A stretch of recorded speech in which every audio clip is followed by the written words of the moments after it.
الحمد لله رب العالمين والعاقبة للمتقين ولا عدوان إلا على الظالمين وأشهد أن لا إله إلا الله وحده لا شريك له ولي الصالحين وأشهد أن محمدا عبده ورسوله وصفيه من خلقه وخليله سيد الأولين والآخرين اللهم صل عليه وعلى آله وصحبه ومن اتبعهم بإحسان إلى يوم الدين أما بعد. Mes chers frères et sœurs, parlons aujourd'hui d'un fléau, d'un grand fléau. Ce fléau est celui de dévoiler les erreurs, les péchés des gens. On veut une époque où, surtout avec Internet, une personne peut se retrouver rapidement à être salie, à être jetée dans la fosse aux lions, sur Twitter ou autre, où elle va recevoir énormément de critiques. Pourquoi ?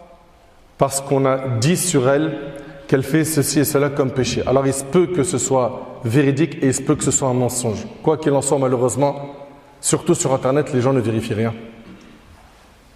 Ils prennent tout pour argent comptant.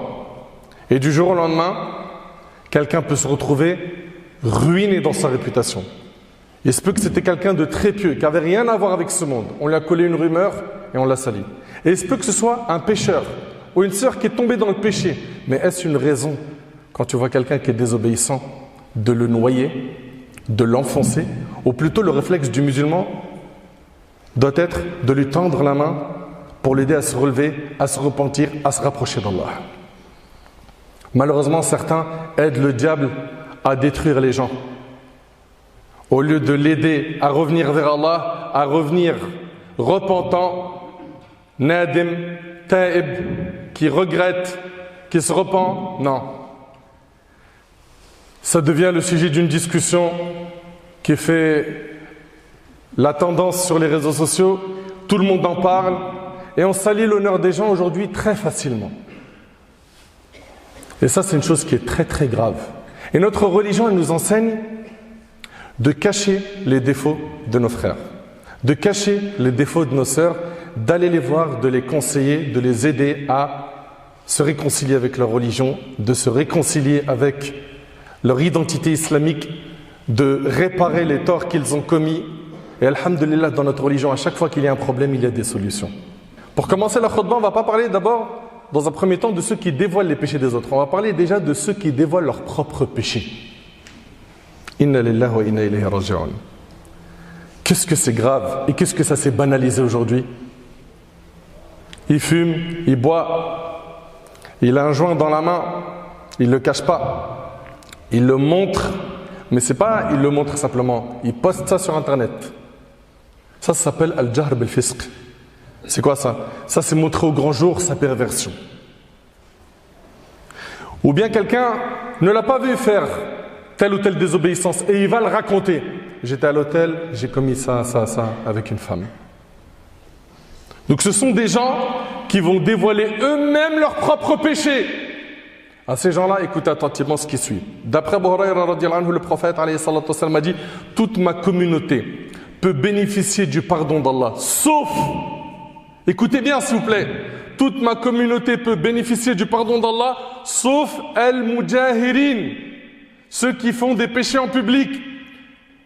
Et le prophète en a dit, et certes fait partie de la mujahara, qu'un homme fasse quelque chose la nuit, puis au matin, alors qu'Allah l'a caché, il dit: oh un tel, j'ai fait telle et telle chose.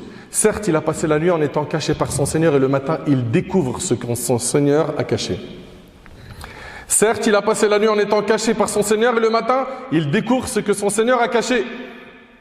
Et c'est rapporté par Bukhari Muslim. Toute ma communauté peut bénéficier du pardon d'Allah sauf al-mujahirin.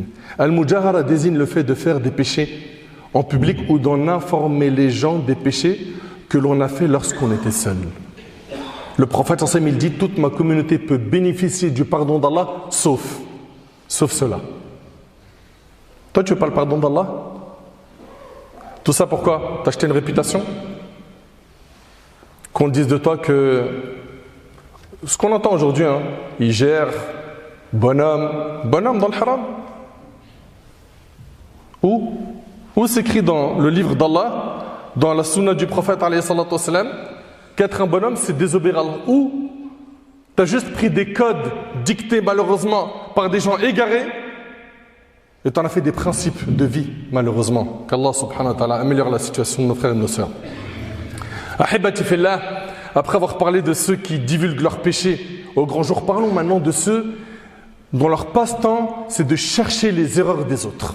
Allah tabarak wa ta'ala, il dit, et soyez attentifs car c'est Allah, le maître, Azza wa Jal, qui s'adresse à nous. Allah Azza wa Jal, il dit, إن الذين يحبون أن تشيع الفاحشة في الذين آمنوا لهم عذاب أليم في الدنيا والآخرة والله يعلم أنتم لا تعلمون. Dans Sourate An-Nur, dans le verset 19, Allah Ta'ala il dit, ceux qui aiment, écoutez bien le verset, ceux qui aiment que la turpitude se propage. C'est quoi la turpitude? Dans le tafsir, ils disent al-umur al-shani'a, al-mustaqbaha, al-musta'zama. C'est les choses graves. Actes de fornication, etc., etc. Ces choses qui sont graves. Ceux qui aiment que la turpitude se propage parmi les croyants auront un châtiment douloureux ici-bas comme dans l'au-delà. Allah sait et vous ne savez pas. Subhanallah, dans le tafsir, Cheikh Saadi, rahimallah, il dit, ça c'est le châtiment dédié à celui qui aime que la turpitude se propage. Mais qu'en est-il de celui qui propage lui-même la turpitude? Juste celui qui aime, il est content, j'ai un scoop, je vais faire la une, je vais buzzer à n'importe quel prix en écrasant les principes du dîn. Mais t'es bien musulman, non?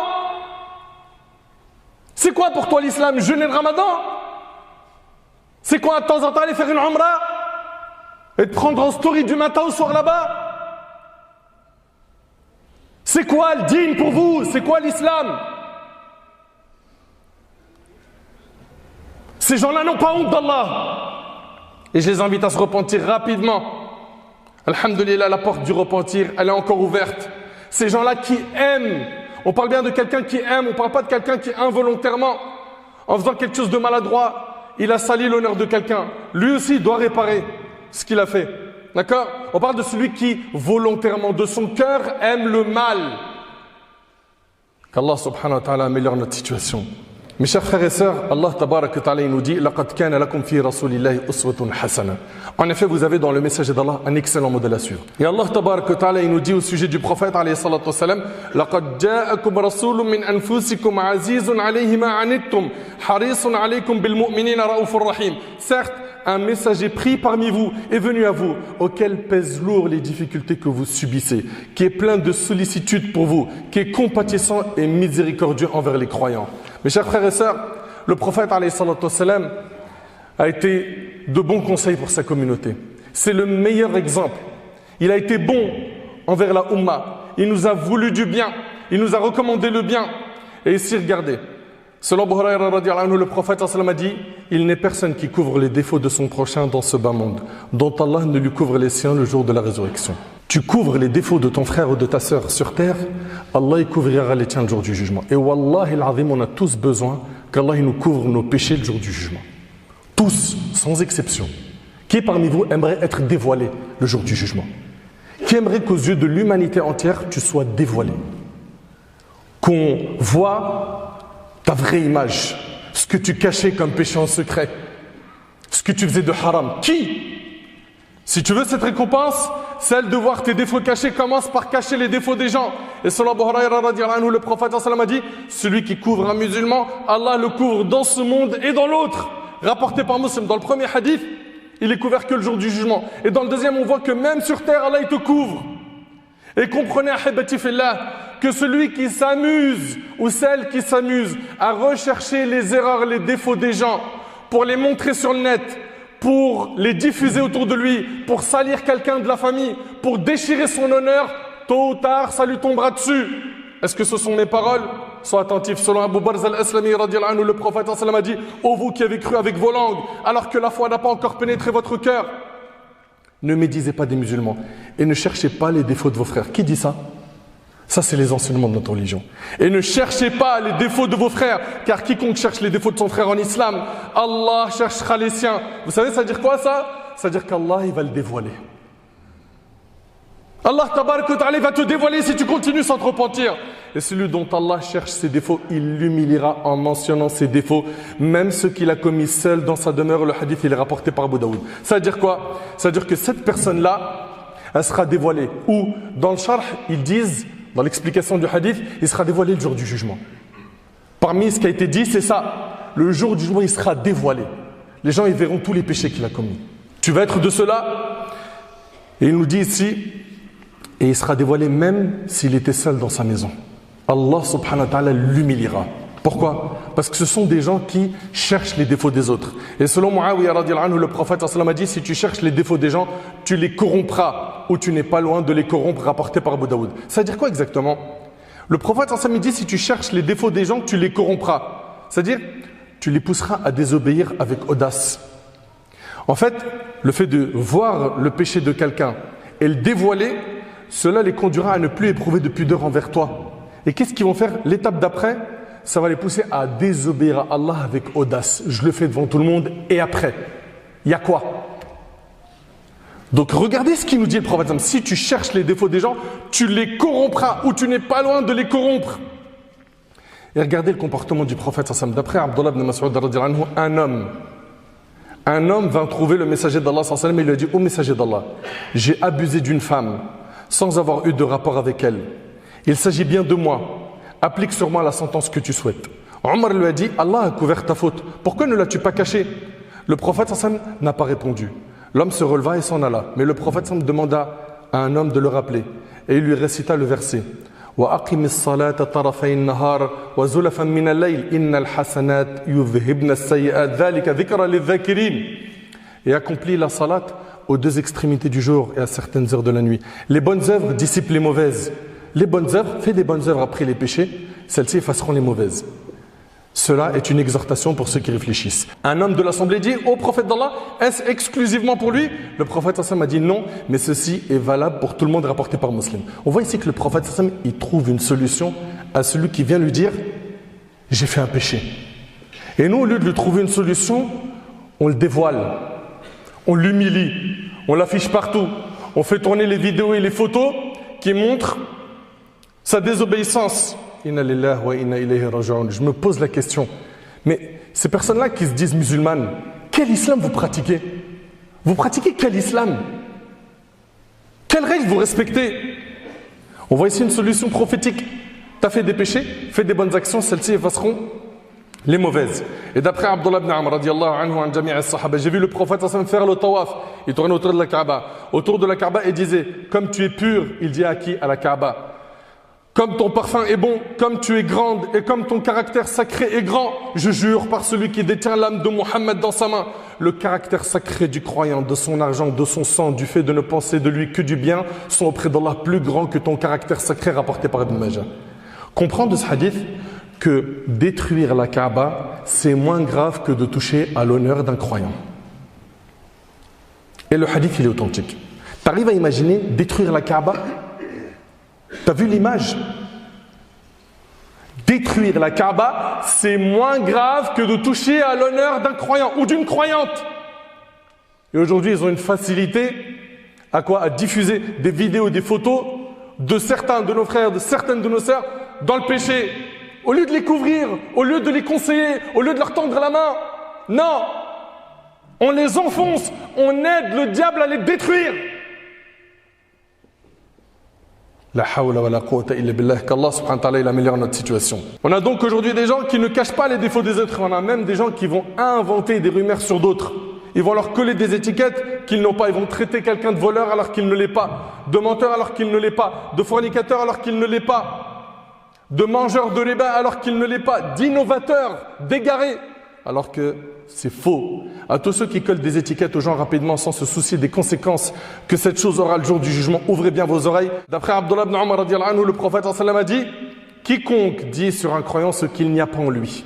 Celui qui dit sur un croyant ce qu'il n'y a pas en lui, Allah le fera habiter dans Radratul Khabal. Radratul Khabal, jusqu'à ce qu'il soit délivré de ce qu'il a dit, et il n'en sera pas délivré, rapporté par Abu Daoud et d'autres. Et dans une autre version, on demanda au prophète: mais c'est quoi Radratul Khabal? Il a dit: ce sont les sécrétions des gens de l'enfer. Ils vont habiter quand? dans leur châtiment après la mort, dans les sécrétions des gens de l'enfer. Allahu Akbar. Imagine un petit peu, juste pour avoir des likes, juste pour se montrer intéressant, juste pour montrer qu'il a raison, juste pour se rendre innocent. Ils sont prêts à quoi? À accuser des personnes innocentes. Des gens qui sont quoi? Sont respectables, propres, purs. Regardons comment nos ancêtres étaient face à ceux qui faisaient des péchés. Comment est-ce qu'ils les couvraient? Abu Bakr radiyallahu anhu.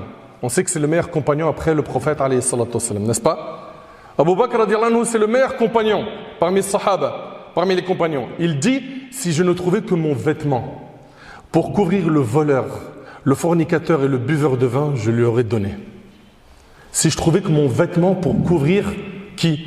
Le fornicateur, le buveur de vin, le voleur, je lui donnerai. Allahu Akbar. Ça, c'est nos ancêtres.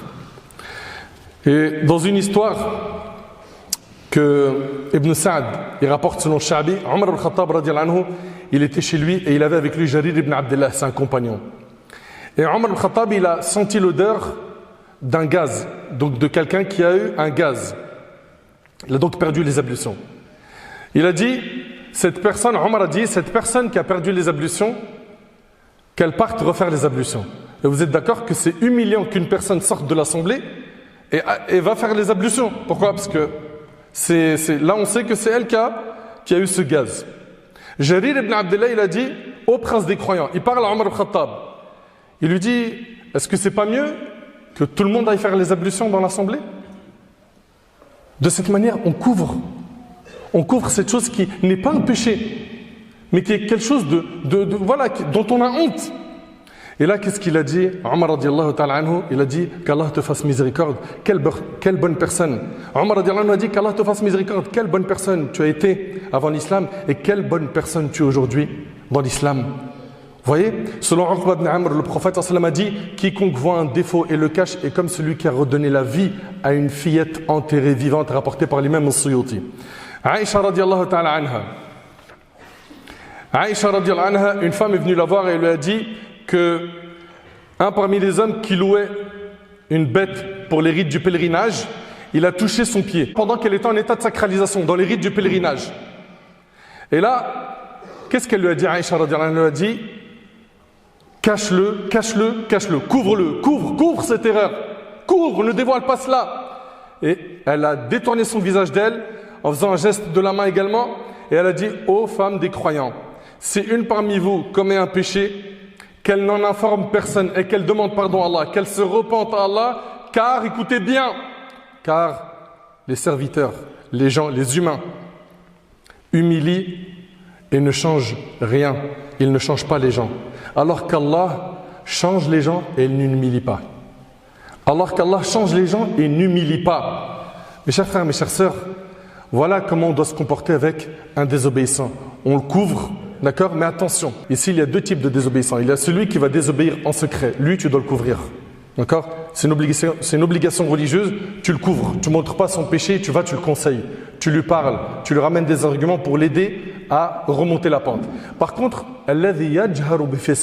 celui qui montre ses péchés au grand jour sans les cacher, lui, tu as le droit de parler du péché qu'il divulgue au grand jour sans parler des autres péchés qu'il fait, qu'il cache. Par exemple, il est tout le temps en bas de l'immeuble en train de boire de l'alcool.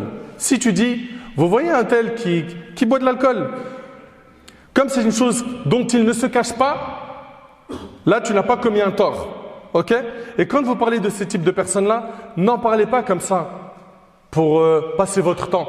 Ok? Parlez-en avec l'intention de les conseiller, de leur tendre la main.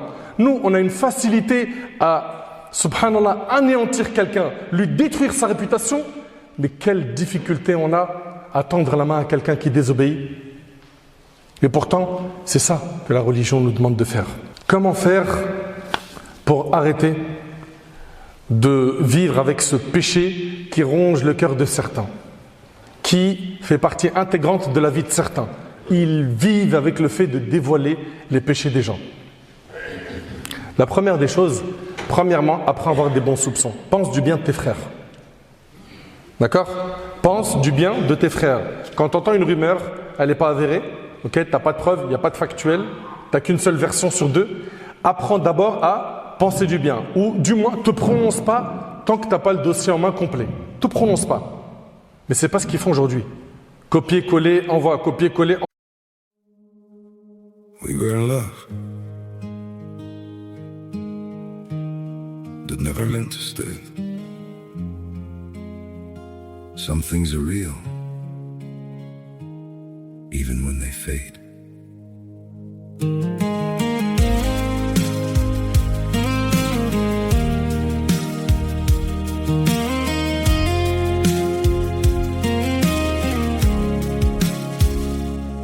I used to think if we kept holding on, we could bend the truth somehow.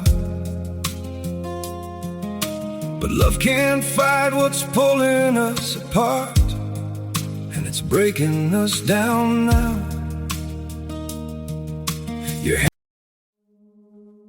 We were in love that never meant to stay. Some things are real, even when they fade.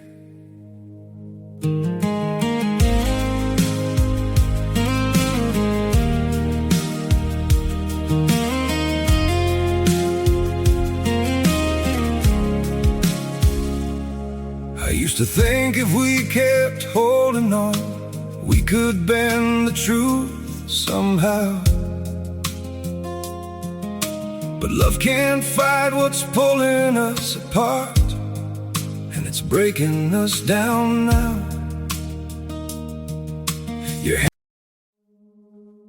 We were in love that never meant to stay. Some things are real, even when they fade.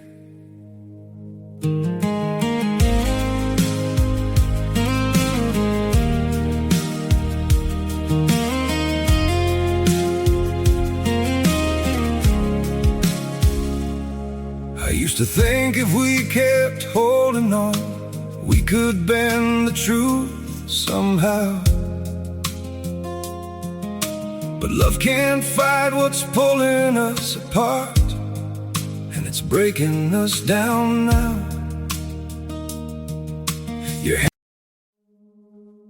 We were in love that never meant to stay.